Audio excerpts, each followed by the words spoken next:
what we call Congress is a corrupt institution. I mean, it's run by the corporations. We need a local grassroots movement. We need to be protected against all this invasive surveillance. This is Kaiser Johnson with our Black Friday specials for November 23rd through November 27th, 2023, while supplies last. First, we feature 1/10 ounce gold eagles at $32 over melt with a minimum of 5 coins. Next, silver Nordic Mint 5-ounce bars at just $1.99 over spot per ounce with a minimum purchase of 10 bars. We also have 1-ounce silver 2023 Britannia at $2.69 over spot when you order 50 or more coins. And finally, Dealer's Choice silver 10-ounce bars are just $1.49 over spot per ounce with a minimum of 4 bars. To order our specials or any of the many other options we have available, call us at 1-888-81-LIBERTY. That's 1-888-815-4237. We're available after hours and on weekends, and we look forward to speaking with you. Welcome back to Liberty and Finance. We're always privileged to have this returning guest. John Whitehead is the founder of the Rutherford Institute. He joins us this Friday, November 17th, 2023. John, thanks for coming back on Liberty and Finance. Hey, thanks for having me on, Dennis. Our audience has seen you with us several times. They know that you are a constitutional attorney and that the Rutherford Institute is organized as a resource to help people stand up for their constitutional liberties, both from an educational standpoint. You provide lots of resources on education. You also directly advocate for people who need lawyer help from a constitutional attorney standing up against overreach by the government. So thank you for all of that. We'll talk more at the end about how people can find the Rutherford Institute and get the resources and everything.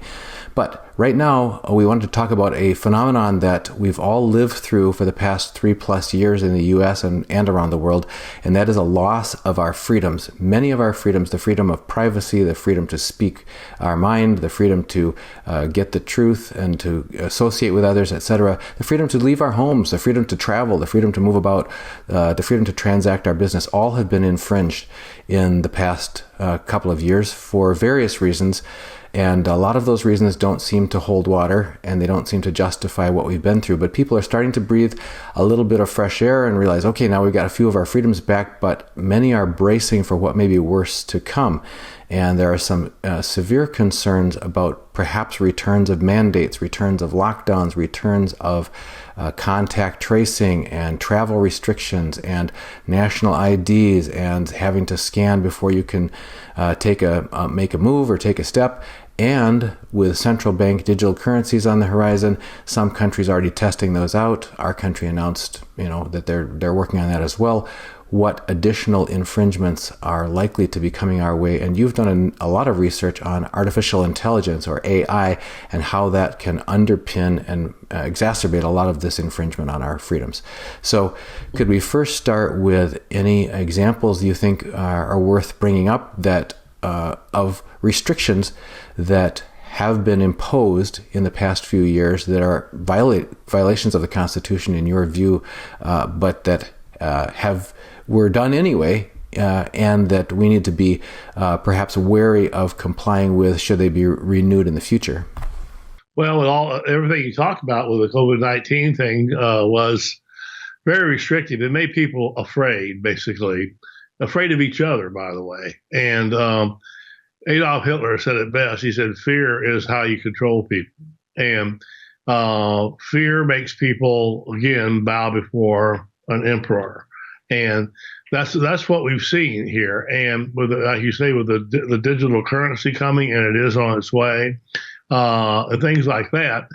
What people don't realize, and you need to do your research. Go to Rutherford.org. We have a lot of information there about all this. Is the total surveillance that we're under right now, and everything we're doing. And I mean, even the big names that have come out from the government and said it. We even know your pulse beat now.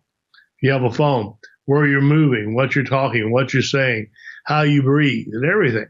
So, and most people don't know this, but we've written about it. It's again on our website, Rutherford.org. We're being exploited. They're selling the government sells our information to private corporations, and they work together. The key here is that we're in what's a system called corporatism. It came out of Italy under Benito Mussolini, the fascists back in the 1930s. where they argued that corporations working with the government would provide the essence of control. And that's what we're seeing today. I mean, when you have Amazon, Microsoft managing the intelligence clouds for all 17 intelligence agencies and sharing their information, we're in a mess, folks. They know everything we're doing. They're reducing us basically to data bits. We're data bits. Now with this idea, and Biden administration's come out with it, is using artificial intelligence to detect disinformation.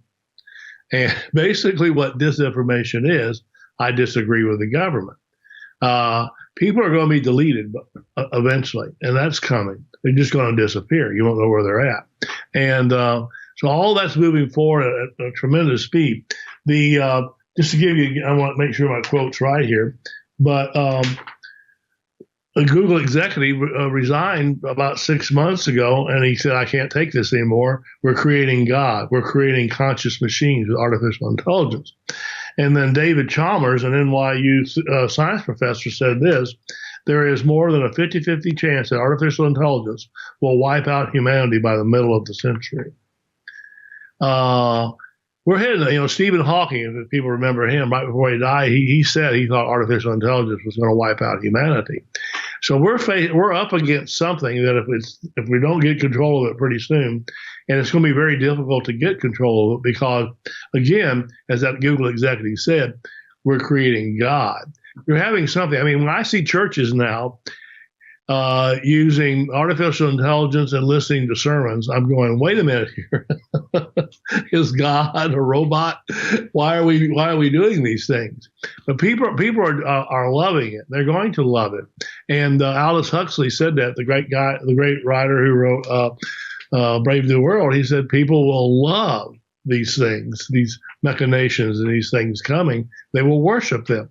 And we've got to train our kids. We've got to train our friends and start getting them back to where they're thinking like people, because we're not thinking like people anymore. We're, like I said, we have a humanity that's afraid now of each other. But you're right. They're coming again, I think, with the possible lockdowns and stuff. We got in cases where they were geofencing churches. How people were congregating in churches and stuff. We got involved in a few cases and fought that, with the government's doing all this surveillance on us. And here's the key.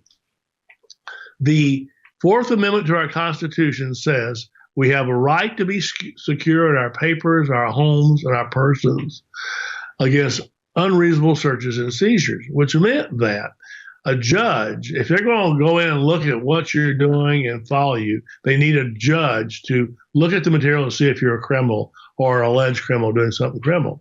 But you don't do things criminal today to be watched and collected. We all have a file. And people don't realize this. The police now have an app on their phones called Shadow Dragon.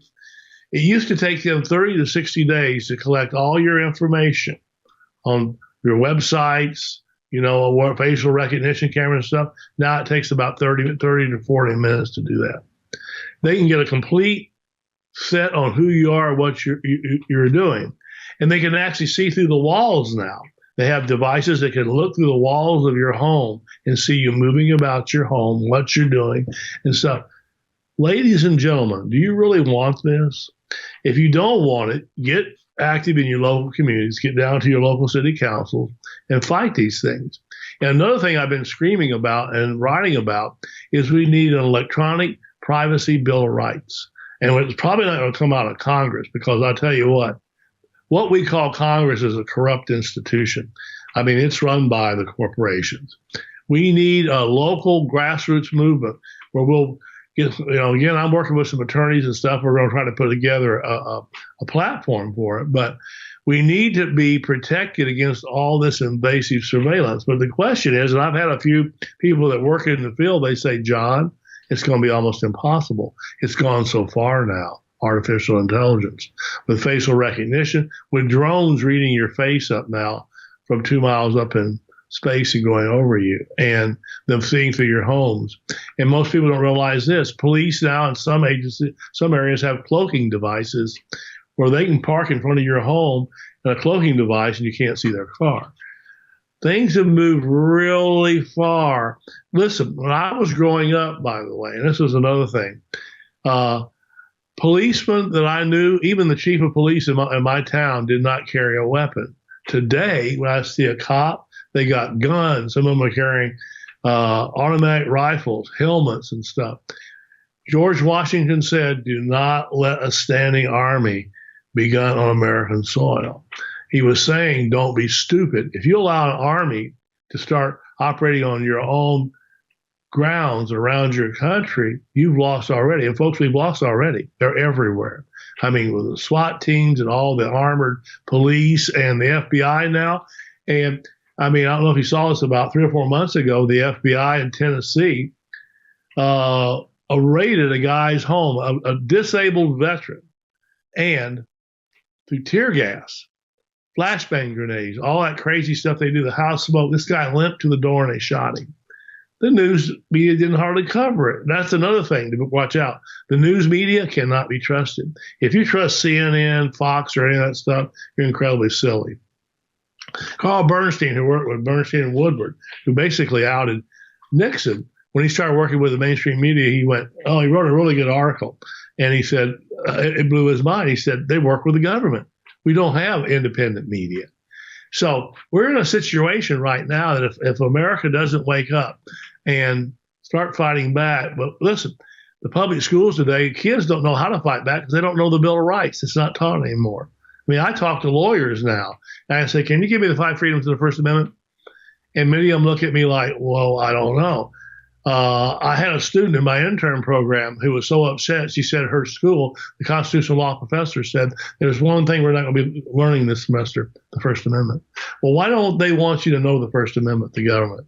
Whoa, it gives you a right to free speech, gives you a right to protest against the government, to get groups together and fight back. They don't want anybody to speak truth to power. So, you're asking for an overview. That's the overview I see, but it's not a darn good overview. It's not a good future. And again, the only hope we have, and we're moving into a tyranny, in my opinion. I think, I'll put it this way. Hitler is in the shadows. A Hitler-like creature could come forward and be worshipped and be a monster. That's what we're facing. And it could be artificial intelligence, by the way.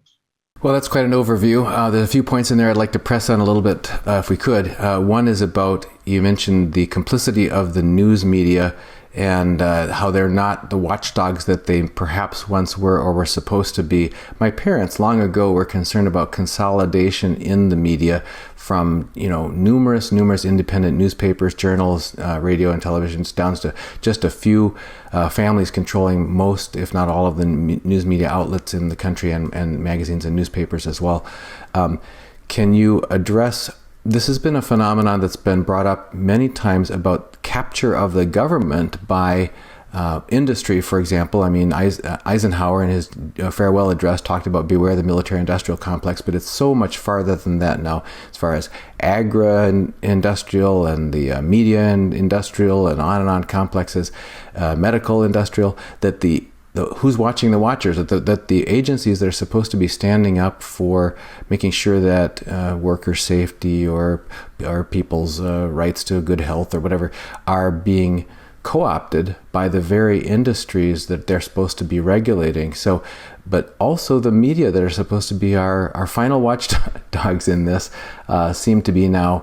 And according to the Ron Paul Institute, Daniel McAdams was on here talking about that, said that if people understood how co-opted the media is, they said it would make the Soviet era media look free by comparison. Can you first focus perhaps on the compromised position of government agencies that are supposed to be the regulators not doing their job, whether it's starting with the courts or wherever else, and then maybe we can address the media separately? Well, again, I'm a lawyer, a constitutional lawyer. This year alone, we filed at least 10 to 15 briefs in the Supreme Court on basically free speech cases. But what I've seen with the courts over the years is the courts basically, in many cases we've had where they've been so egregious. I mean, people arrested in their homes, beaten up and thrown against the wall, decorated Marine that we helped, and you get in the courts and the courts say, oh, okay, well, that's fine. The police is doing their job. It's qualified immunity. That's what it's called. And I mean, you can't trust the courts. I mean, we have to fight in the courts. We have to get in there and hopefully get some judges that will think.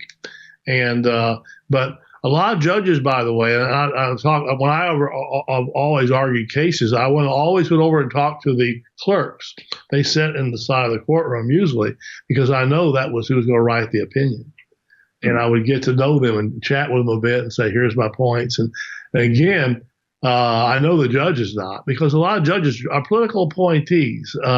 They spend their whole life positioning themselves to be a judge. I've met them over and over and over. And I don't like that, by the way. So you can't trust the courts. No, the courts are not going to save us. The government is not going to save us. No, the government, like I said, the government we have today is so corrupt that, I mean, when you have listen, do we really have the president who runs the government today? Think about that for a second.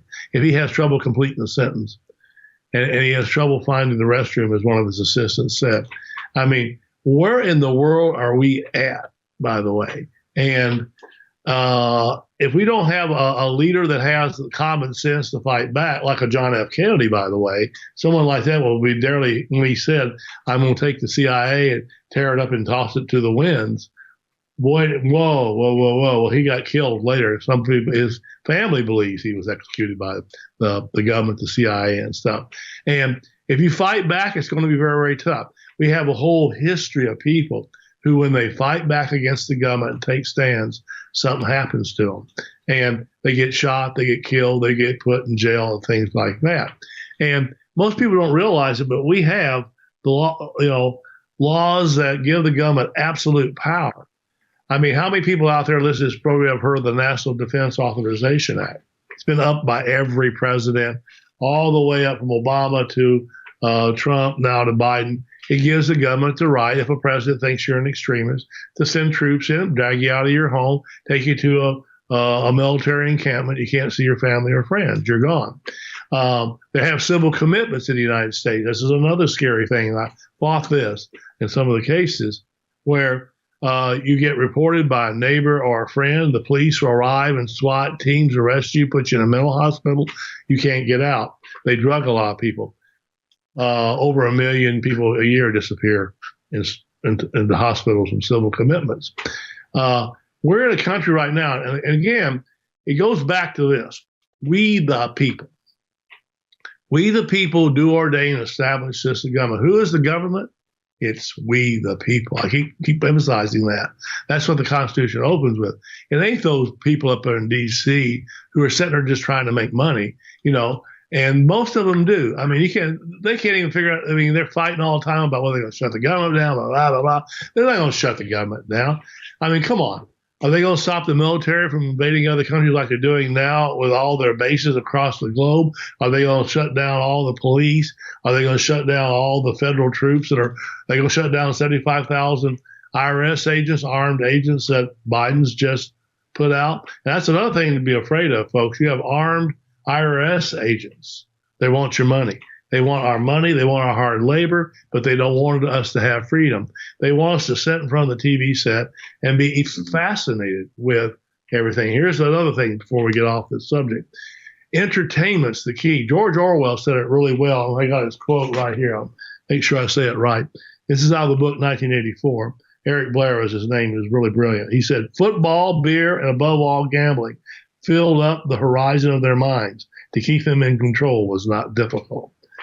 I see people today glued to the television set whenever they're in a restaurant watching a football game. I see kids staring at their phones. That's controlled by the government, and Amazon, it works for the government. Listen, the only hope we have today is to get, I'm telling people, the average American watches 150 hours of television a month. Give us freedom fighters out there 1/3 of that time. Get down to your local city councils. Exercise the 10th Amendment. And what does the 10th Amendment say? It says that local governments can nullify acts of the federal government. Whoa. Get those armed troops out of your area that are shooting people and killing dogs across the country and all the things we're seeing. Start fighting against this digital currency, which, again, once you move into that era, it's like the book of Revelation in the Bible says, the 666, you'll have a dot on your hand and your forehead. Biochip. And that's coming too. I mean, I've talked to a few people working there. They say biochips are already starting, where you'll be totally controlled. And artificial intelligence is going to be speaking into your brain. There's only one way to stop it, folks. And here's another thing. The education system we have today is entertaining kids. It's not teaching them what they need to know, the Bill of Rights, all the things we're talking about. They don't want an educated citizenry. And here's the key, though. Education precedes action. They don't want action. That's exactly where I was wanting us to go next, is as long as we're talking about key parts of our lives that have been co-opted, is the education system itself. We've discussed with Alex Newman, founder of the New American, the importance of parents taking an active role in the education of their children, because what we think of is, everybody goes to public school. Like, that's the default. Everybody goes to public school. Heck, I was a public school kid, so was my wife. We decided to homeschool our 5 kids. And the point is, we don't have the proper terminology of government schools. So these are government schools that we're sending our children to if we do that. And do we expect that they're going to get like the civics education that we got in 8th grade that told us about the Bill of Rights and about the Constitution and about the Declaration of Independence and about the structure of the courts and appeals and all that sort of thing? They're not getting that these days. They're not finding out about that. So if the government schools are talk about misinformation, if they're miseducating our children by not teaching them about their freedoms and their rights, how do we make sure that they don't miss out on that? Well, the key is, we developed, and I'll hold it right here, a booklet for children on the Bill of Rights. I was on a radio interview a couple of years ago, and some guy called in and says, "John, it works. My kid actually learned the Bill of Rights." It's only 462 words, folks, the Bill of Rights. And it's explained in this little pamphlet here for children, so kids can get interested in it. It's just like a comic book, but it goes into exactly what the Bill of Rights says and what you need. And it basically says it's time to speak truth to power. And that's what the Bill of Rights is all about. The guy who wrote them, James Madison, said we ought to mistrust all those in power. Wow. I mean, should I be saluting and screaming in front of a president going, "Oh, I love my president"?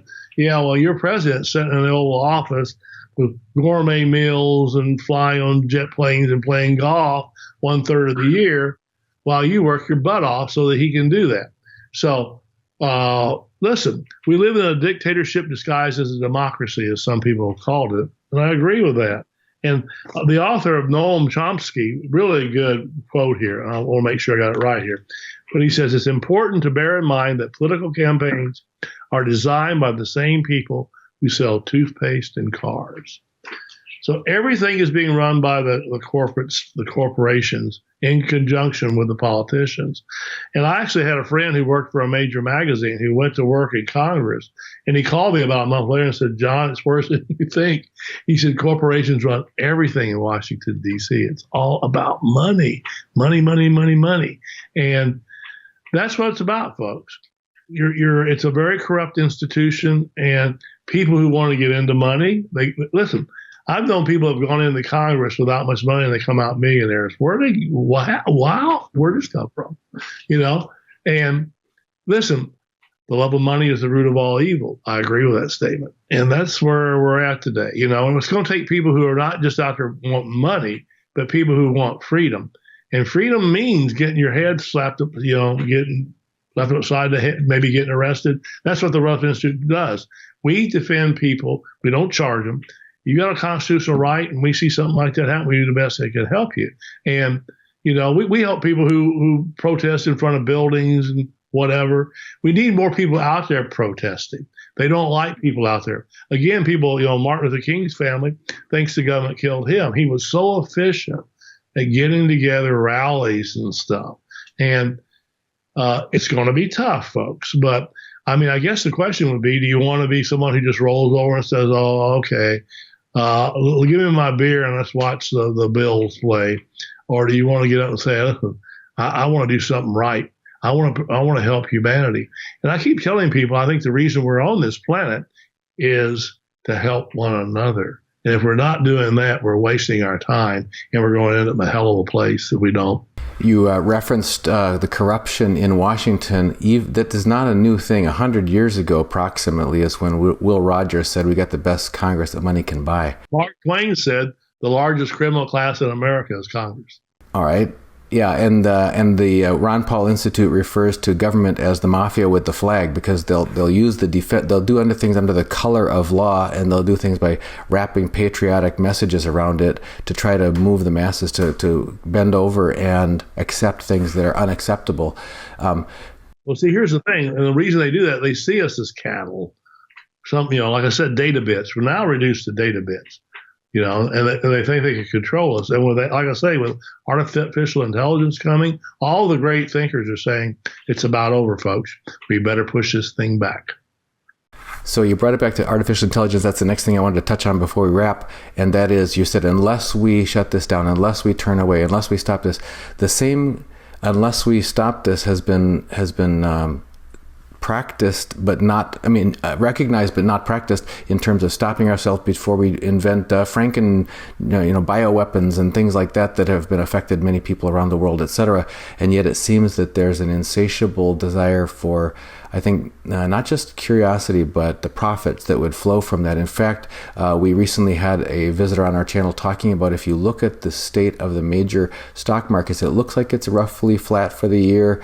But if you take out the 5 main companies that are primarily people are investing in them because of their involvement in AI, the market is down significantly for the year. It's actually thousands of companies that are lagging, and only a few big leaders out there that are AI companies that people are still seeing the glimmer of future profits in. So it's a difficult message to get people to bite the bullet and not sell away our children and our grandchildren's future as well as our own to this glimmer of profits from artificial intelligence, when everything we're seeing is that it promises that it's going to liberate you by giving you more information and more access to all kinds of things, whereas it actually shuts down your privacy, shut down your access to your life.